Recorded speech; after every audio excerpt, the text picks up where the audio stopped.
This is what you can say when you get the objection, we don't have any budget for this. This is one of the most common objections you'll come across, especially this year during a bit of a market downturn. I think it's really important to be very understanding with your prospects in this moment. Say something along the lines of, I understand, I'm hearing that quite a bit at the moment. A lot of companies are in the same boat, but I hope you don't think I was calling just to get the contract signed off. Again, using a bit of humor to disarm and kind of bring down the barrier in the conversation.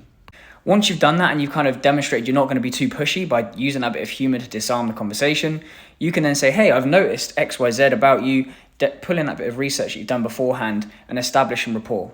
Once that's been done, you can then look to use some open-ended questions to say, hey, what's actually soaking up a lot of your budget right now? Or where are you trying to prioritize the budget that you do have? This is all about being genuinely curious and getting to the bottom and the root cause of why the prospect might not want to be having the conversation right then and there.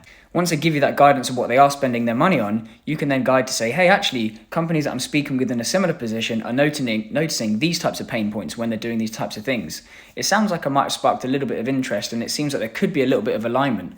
Based on this, could it be worth us firing in some time maybe later in the week for when budgets are going to be freed up and you've got some ideas in your back pocket that you can bring to the table when that moment comes? Try and get the meeting booked that way, and if you don't, you can use the last resort of, hey, when does your financial year end, or when do these budgets reset? And then make sure you've got a pipeline of warm companies that you know when their budgets are going to be freeing up, that you can then reach out to at a more opportune moment.